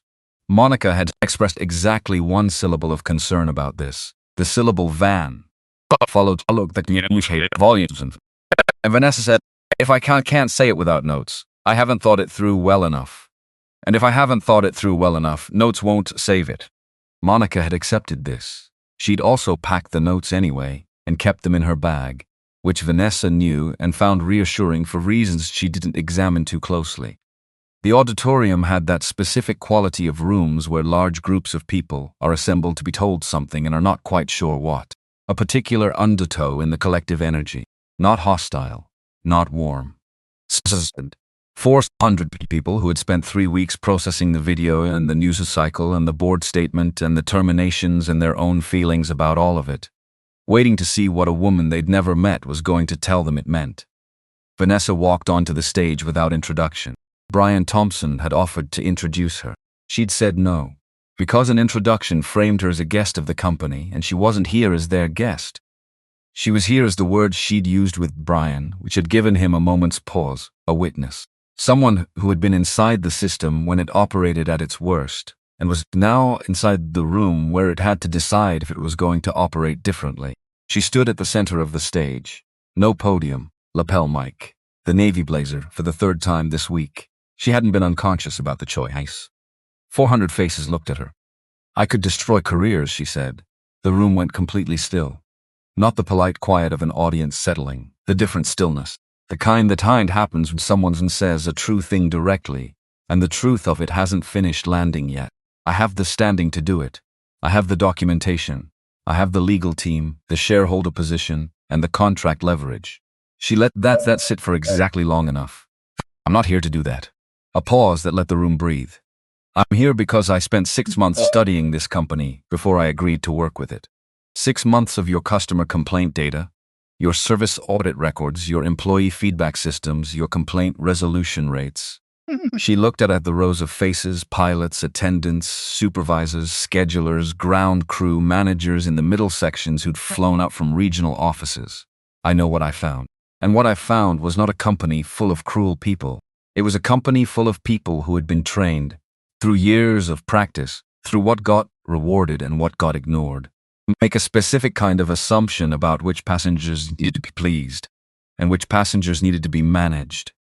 Someone in the third row shifted. The movement was small enough that Vanessa wouldn't normally have clocked it, but she was paying that kind of attention today. Donald Thomas, third row. No uniform, no captain's stripes. The set of his jaw was different from the footage of him in the cabin. Less authority, more something harder to name. Something in the range of a man who has spent 3 weeks looking at himself from the outside and is still not finished with what he's seeing. She didn't look at him for more than a moment. Filed it. The question I'm getting back to, she continued, is not whether the crew on Flight 712 knew they were doing something wrong. Most of them probably didn't. They were operating on reflex, on pattern, on the accumulated weight of 1,000 prior moments in which the same assumptions had been made and nobody had been in a position to name them. Laura Clark was in the second row from the back. Vanessa had known she was there. HR had mentioned she'd asked to attend despite her terminated status, and the company had made the unusual decision to allow it. She was sitting very still. She was not wearing the uniform. She was wearing the particular careful anonymity of someone who has made a mistake large enough to redefine how she inhabits a room, and is still learning what the new configuration looks like. The thing about a pattern, Vanessa said, is that you can't fix it by punishing the most recent instance. The pattern existed before Tuesday morning. It will exist after this meeting if the only thing that changes is the names of the people involved and the awareness that cameras are now everywhere. The room was quiet in the specific way of people listening to something they recognize in their own experience and aren't quite ready to fully claim. I want to tell you what I know about how change actually works. Because I've spent 8 years building a company whose entire focus on understanding the gap between how systems say they behave and how they actually behave. She paused, looked at a different section of the room. Change doesn't happen when people are afraid of getting caught. It happens when the question shifts from will someone see me to who am I when nobody's watching. A woman in the middle section, young, a flight attendant's pin her lapel, taking notes on a small pad, stopped writing and just looked at her. That's the only question that matters, not the camera, not the policy, not the shareholder meeting or the board vote or the revised public statement, important as all of those are. She looked at the room. What do you do at 8 in the morning when the person is sitting in the seat she paid for and someone powerful wants her to move? What do you actually do? Not what you're afraid someone will see you do. What do you choose? The room held that for a moment. Then, from the Chen row from the back, Laura Clark stood up. She didn't act malicious. She didn't wait for a mic. She simply stood. And 400 people turned to look at her. Her voice, when she spoke, had the quality of something said without the safety net of rehearsal. Raw at the edges. I took the money. She said it the way you say things when you've practiced saying them and have decided that practice is over. I knew what I was doing when I took it. I told myself I didn't, but I did. A beat. I've been telling myself I didn't know things for a long time. It's a very comfortable place to live, not knowing. You don't have to be responsible for the things you don't know. The room was absolutely still. I'm sorry. She looked at the stage, at Vanessa directly, without the sideways geometry of public apology that avoids the face of the person who deserves it. Not because I got caught, because I made a person feel like her receipt wasn't real. Vanessa looked at her. For a moment, neither of them said anything. And then Vanessa said quietly, into a room quiet enough to hear it, and thank you for saying that here. Not forgiveness, not absolution. Something more useful than either. The acknowledgement that the thing said had been heard, that it had landed, that the person who said it was present in the room in a way she hadn't been able to be on Flight 7 which was maybe its own kind of beginning. The contract signing happened on a Thursday, not ceremonial, no announcement scheduled, no photographer from communications, no statement pre-drafted for release afterward. Vanessa had been clear about that. The signing was a commitment, not a marketing event. And she was not going to allow it to be used as the image that sat over the headline, Apex Air moves forward after crisis. SAS because moving forward was a phrase that meant exactly as much as the behavior that followed it and exactly nothing more. She and Brian Thompson signed the documents in his office, the real one, not the conference room usually deployed for significant occasions. His desk. 2 copies. Raymond present, Monica present. A single Apex Air attorney present to witness. Brian Thompson looked at her across the desk after both signatures were done. I want to ask you something, he said. And I want an honest answer, not a diplomatic one. She waited. Do you think we can actually do this? His voice had the quality of someone asking a question they're half afraid to hear answered. Fix what we are. Not the policy language, not the org chart, the thing underneath. Really thought about it, which meant not reaching for the reassuring answer or the strategically useful answer, but the accurate one, which was the only answer she'd decided years ago to make available. I don't know, she said. And that's the honest answer. Culture change is the hardest organizational problem there is, because it's not really an organizational problem. It's a human one. Individual decisions made individually by people who have to decide again tomorrow and again the day after. He nodded slowly. What I know, she continued, is that you're starting from a more honest place than most companies do, because you were forced to see something you couldn't unsee. And that honesty is an asset if you use it. If you let it be uncomfortable instead of managed. The moment you start managing the discomfort instead of living in it long enough to learn from it, you'll be back where you started. Why did you sign today? She looked at the contract on the desk. 8 months of work. 6 months of research. The 3 weeks since a jet bridge in Los Angeles. Because the alternative is leaving the next partner in this position without the tools, she said. And because if I don't stay in this room, if I take my capital and my anger and my very legitimate grievance and walk away, nothing gets better. It just gets redistributed. She looked at him. I'm too interested in better to settle for redistribution. Brian Thompson looked at the signed contract, at her face, at the window behind her where Chicago in January was doing what Chicago in January did, which was nothing warm, but also nothing it was not. I'll try to deserve it, he said, which was, she thought, the most honest thing he'd said since she'd met him. 6 months later. The Apex Air Bias Detection Platform went live in May. First desktop deployment, the customer service call centers in Atlanta, Dallas, and Phoenix. 300 agents. 200,000 interactions per month. Real-time flagging of service patterns that diverged along lines the system had been trained to identify. Not perfect. No system was. But the imperfection was now visible, which meant it could be corrected, which was the whole architecture. Customer complaint rates had fallen 19% in the first quarter. Not because of the technology alone, because of the 16 mandatory training sessions that had preceded it. The external ethics committee that now had actual oversight authority. The feedback mechanism that gave frontline crew a direct channel to report pressure from supervisors without consequence. The technology worked because the human infrastructure had been built first. That was the sequence. She'd been specific about the sequence. Stephanie Harris became a conflict resolution training consultant. She'd been one of the first people to contact Vanessa directly after the board vote, not to position herself, but to ask simply, "Is there something useful I can do?" Vanessa had sent the email to Monica, who'd sent it to the team lead on the training design project. The team lead had called Stephanie the next day. She was good at it. Better than good. She had the particular quality of insight that came from having been inside a wrong decision looking for a way out, which was a different kind of than the cannot try and studying wrong decisions from outside them. Sandra Anderson received a letter from Apex Air. She returned it unopened with a handwritten note on the envelope. Use the resources for staff training, S. Anderson. Monica had seen a copy of the note and had laughed for the first time all week. Harold had written his own note, separate, sent to a different address. It said, "My wife is the reason I put the book down. I want to make sure the record reflects that." Ashley Thomas gave the talk at the symposium in April.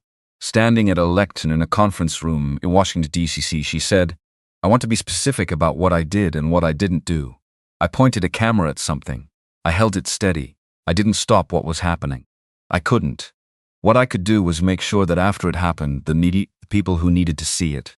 She looked at the room. The camera is not the courage. The camera is just the camera. Courage is in what you do with what you see. Her father was in the front row. He did not tell her how to improve the speech afterward, which was the highest praise he was capable of giving. Lorraine Mitchell did not attend any symposiums. She was in the middle of a civil settlement process that her attorneys described, in the measured language of attorneys, as ongoing.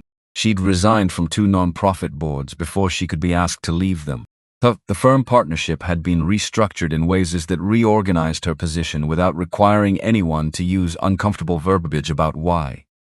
She went to her usual restaurant, the settlement began, and sat in her usual table and ordered her usual dinner, and nobody treated her differently in any way she could name.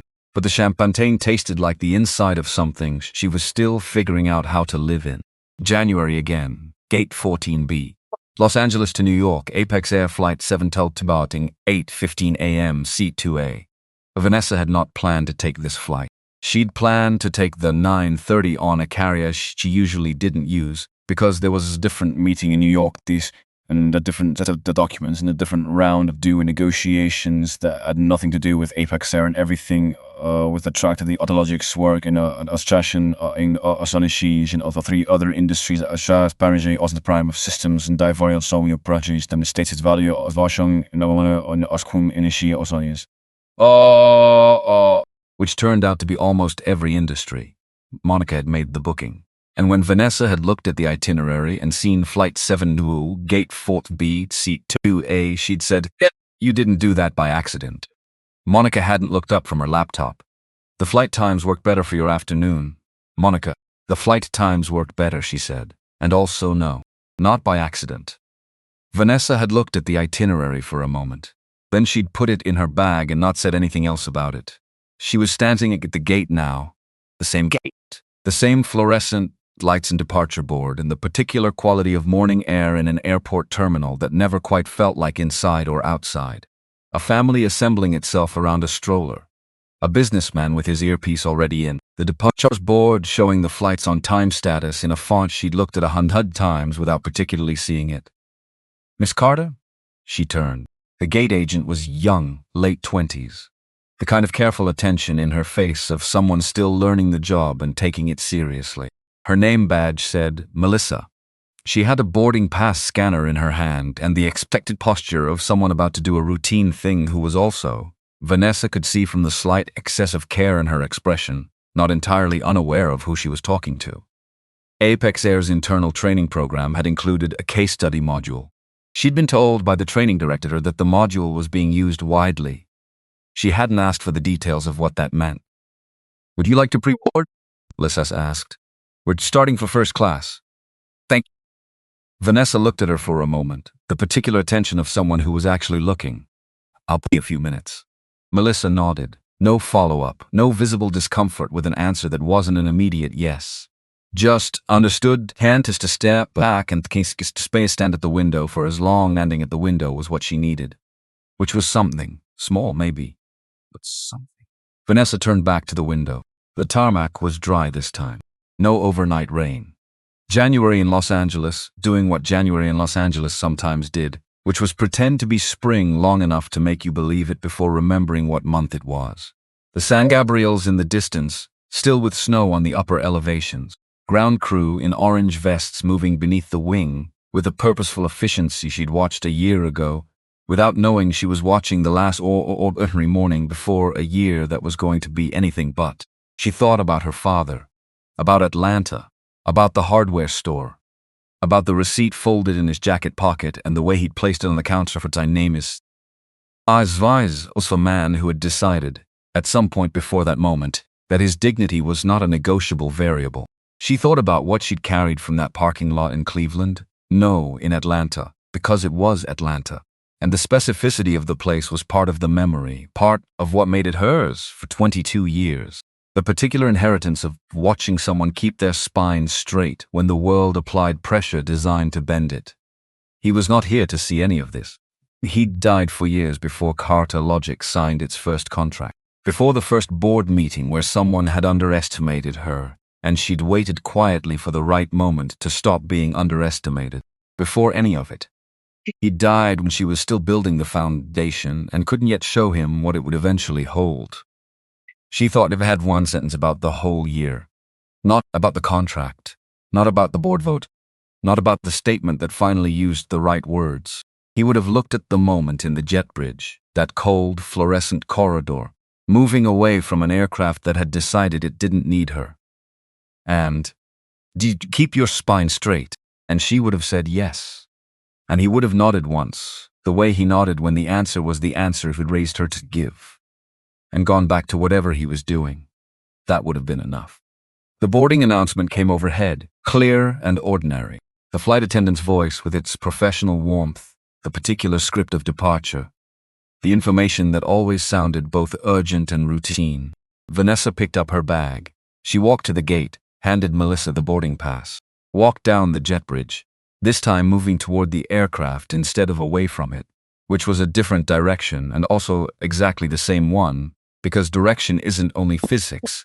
It's also what you carry and what you put down and what you choose to walk toward knowing what the walking might cost. She stepped into the first-class cabin. Different crew today.